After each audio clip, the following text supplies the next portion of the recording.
Hello, and welcome. Today, we are going to talk about a new book that I just found. It's called Inner Excellence. This book was found randomly because as I was watching professional football over the weekend, I saw that the camera turned to A.J. Brown, and he was actually reading this book on the sidelines, and it caused quite a stir. In fact, it went viral on Twitter, and that's how I found it. I was like, wow, this is so cool because this book is all about mental performance and building a team and an individual with inner excellence, because that's where it comes from. It comes from here, not here. So today I'm going to talk about some mindset shifts that he discusses at the very beginning of the book. I just started reading this book, and a lot of what they're talking about is what I coach in sports psychology and building healthy cultures. And I can't wait to dive into this because some of these topics I've already learned about, and that's what I'm going to touch on. You're listening to Kathie's Coaching Podcast. I'm your host, Kathie Owen. If you're new here, yes, my name is Kathie Owen, and I am a corporate wellness consultant and coach. I have been a personal trainer for 20 plus years and also a life coach. So today we're talking about inner excellence and how actually the mindset that we need to succeed in life in general. And let me add this, to succeed easily. Ready? Let's get into it. So inside the very beginning of this book, and I'm going to read it to you, he has some prepositions that will help you form the basis of the mindset of inner excellence. Oh my God, these are so good. So I'm going to read them to you, and then from there, we're going to discuss it a little bit. Number one, every circumstance and every person you encounter is here to teach you and help you, and it's all working for your good. You were created for glory, infinite, inherent worth. The life you've been given is meant to develop your character and prepare you for glory. Oh, wow. Every person you meet is actually here to teach you something. This is true. I can tell you. I'm as old as a Super Bowl. I've been around this earth for a long time. And so I really believe in this. And one thing he says right here that is the important shift to listen to. It's all working for your good. It's all working for your good. When you have this mindset shift, holy, it just works out. Everything works to your advantage. And here are two books that I have learned this from in previous years. A Course in Miracles definitely points to this in almost every lesson that it has. And Reality Transurfing, how everything is working to your favor, even the traffic jam that you just got stuck in, or that you're stuck in while you're listening to this, because it's working to your advantage and it's here to teach you something. I really like this mindset, and it will help you find advantage in everything. Let's get to the next point. There's 10 of them. We've got to go over 10 of them. So here is the next point. Your life is a reflection of your beliefs. The foundation for extraordinary performance, joy, and confidence, and the primary skill to learn is how to believe. Beliefs are the control panel of your life, a subconscious thermostat, keeping your life in line with your comfort levels. To improve performance and your life in a consistent, powerful way, you must change your beliefs about who you are and what is possible. I recently did an episode with my manifestation coach, Cynthia, and I have to tell you that some of her work has given me a profound shift in my beliefs in myself. And I found that I was actually beating myself up for stuff. I didn't even realize I was doing that, but her work led me to realize, my mind was definitely thinking in the wrong direction, and my beliefs were not helpful. For example, let's say I was thinking, I just had a conversation with somebody and I was beating myself up about it. I'm like, why did I say that? Why did I do this? This is not helpful. And this is a limiting belief. And beliefs need to be transmuted. We have to think of them in another way. And they are our thermostat of our subconscious mind. Your subconscious mind takes everything literally. So when you cut yourself down, your subconscious mind goes, okay, that's your reality. That's what you're going to get. And when you start to empower yourself with empowering beliefs, beliefs of gratitude, beliefs like the one we just talked about, finding advantage in everything, holy crap, everything shifts. So does your reality. And that's what we're talking about here. Let's go to number 3. Oh, this one. Self-centeredness is the root cause of fear. Going to read that again because that's powerful. Self-centeredness is the root cause of fear. It leads to self-consciousness, concern about what others think of us, overanalysis, and ultimately self-rejection. Our greatest obstacle is getting in our own way through arrogance or self-rejection, both of which come from self-centeredness. Self-centeredness is the root of fear. So when we think that everything is about us, we are going to come from the root of fear. Think of a root running through the ground. If that is one thing we need to get out, we need to get it out. Like I just mentioned about in lesson number 2, I was talking bad to myself in my mind. My inner self-talk was talking bad about myself. That's self-centeredness. How can I be bad when I come from the divine?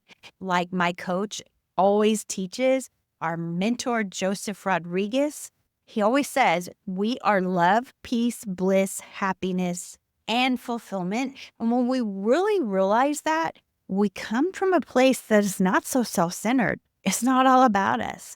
Every situation is not all about us. I want to go back to the fact that a professional athlete was actually reading this book during a football game. During a football game.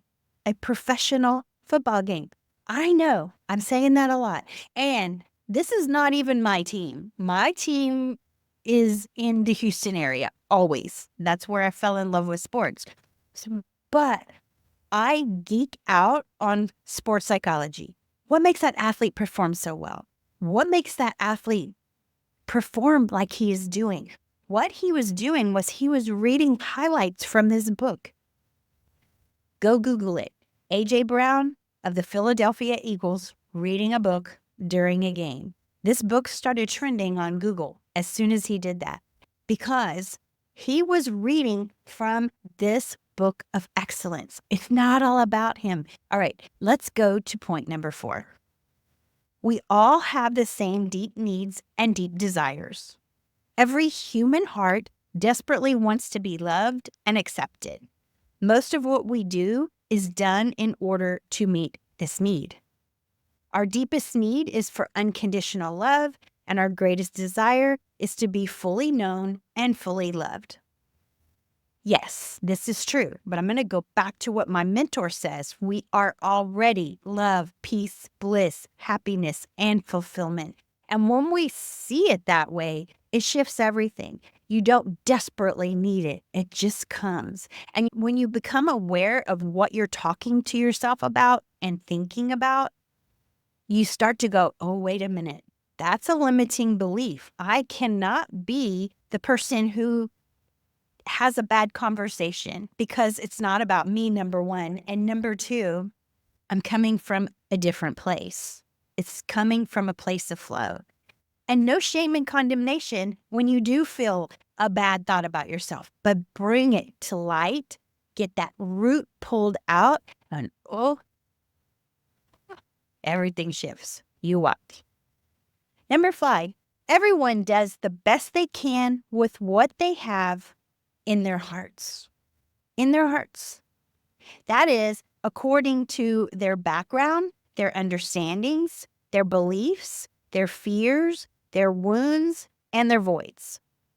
Whenever someone, including yourself, acts in a way that is painful or hurtful, it is because they lack resources such as love, joy, and peace. Looking through a self-centered lens of fear and or pain. That relates to the one right before it, but we are all doing the best we can with what we have and what we know. This makes it so easy to forgive others for what they're doing that may appear to be about you, but it's not. Okay, remember that. But if something's going on out there, it's not about you, but it's also coming from a place of their understanding. Take, for example, when you get cut off in traffic. Are you going to get mad at that person? Did they do it to you on purpose? No, they are doing the best they can with what they have. Maybe they don't understand traffic etiquette. That's what I always say to myself here in the Houston area. Sorry, Rusty. Rusty just had to give his input. But when we understand that everyone's doing the best they can with what they have or what they're dealing with, it makes you have a little bit more empathy and a little bit more understanding. Number 6, the map is not the territory. The world you see and interact with is not reality. I talk about this in reality transurfing, by the way. It's the one your mind created based on the way you've interpreted and processed the events in your life so far. There is a picture of a pipe. It's at the beginning of the chapter. Like my grandpa used to smoke, and he says this right here. He said, the pipe you saw at the beginning of these presuppositions is not actually a pipe. It's a picture of a pipe. That may seem like a silly distinction, but actually it's quite important. Here's the thing. Your reality is what you imagine it to be. You can imagine it to be lovely and great and beneficial. For example, look outside. It's kind of rainy today. It's kind of dreary. Most people will be like, oh, this is a dreary day. It's terrible weather, blah, blah, blah. That's their reality. But when you shift your reality to the way you want to envision it, it's a pretty day. It's a beautiful day. The way you picture your reality and the way you picture your reality in your mind is what changes everything. Number 7, you are not your mind. Your mind is a part of you that you need to train. You can learn to direct and control your thoughts, just like you learn to control your body. The greatest freedom you have is where to place your thoughts. As you realize that you are not your mind, you will be less attached to the useless negative thoughts that come every day and direct your mind towards empowering ones. You are not your mind. This is taught in meditation. You are not your thoughts. You are not your mind, but you can control that. And when you control that to stop letting that negativity bias take over, you will find your world takes care of you and everything works to your advantage, like we talked in number 1. But you will also find that things start to appear that weren't appearing before in your reality. So you are not your mind. You control your mind. Number 8. This one, by the way. The problem is not the problem. The problem is the way you are thinking about it. You're not happy or sad because of your circumstances, but rather because of what you think about your circumstances. How you feel originates almost entirely from what you think. The state you enter caused by how you think about a problem is the real problem. So the problem is not the problem. The problem is the way you are thinking about it. Go back to the quote from Shakespeare in Hamlet.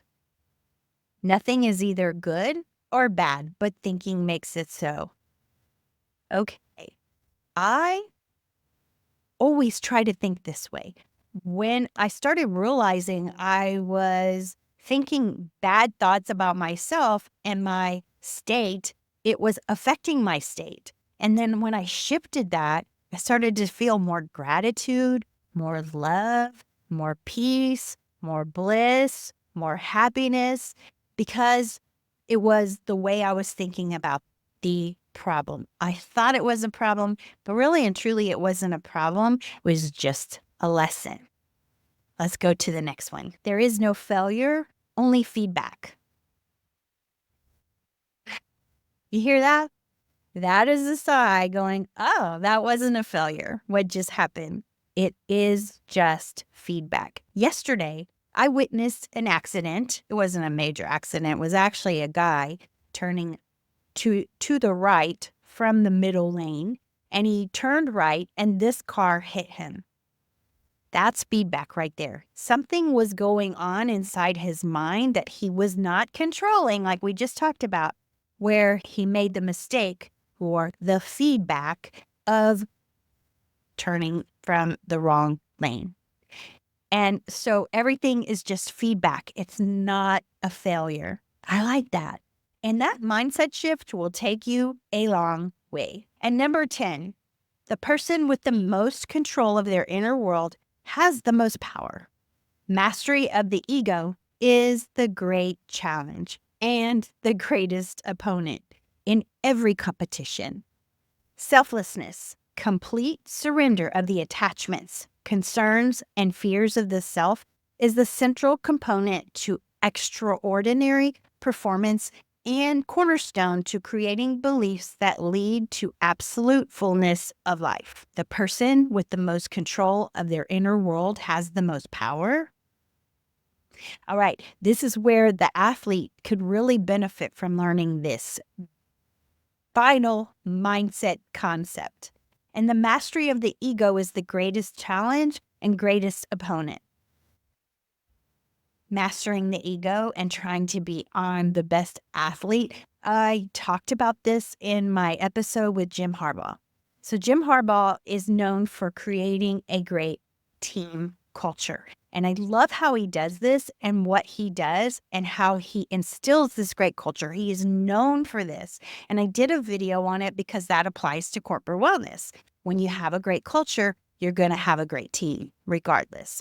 And he saw this right there. Your competition could be the other team, but really and truly, like it says right here, your competition is your ego. When you put your ego where it belongs, in that box, and tell it to be quiet and tell it to that my mind is in control, not the opponent. The ego happens to be the opponent, not the other one. Because when you put that ego in the box, you're able to face the other team, which isn't really your opponent, with a humble mindset and realize my power is coming from here instead of from here or from my ego.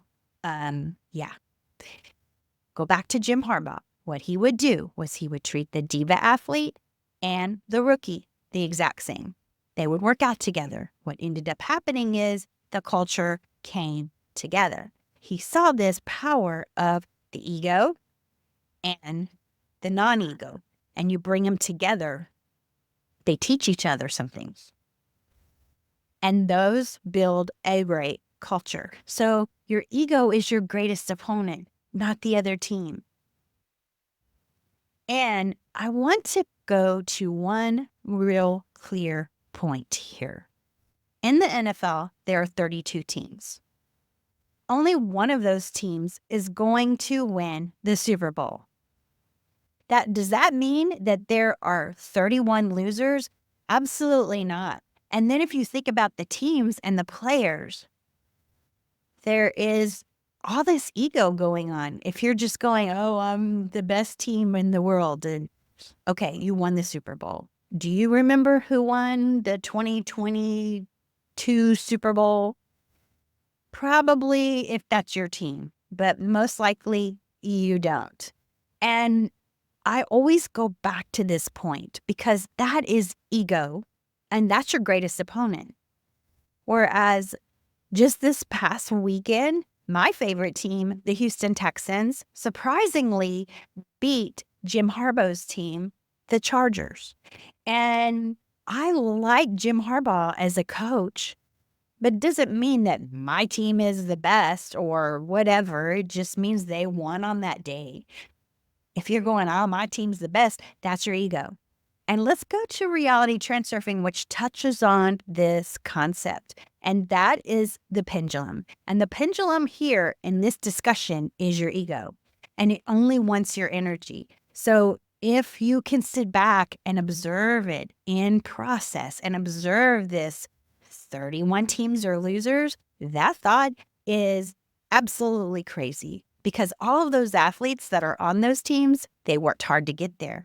They did excellent performance over the year. Maybe they got injured in the game. And that's not about ego. That is about heart.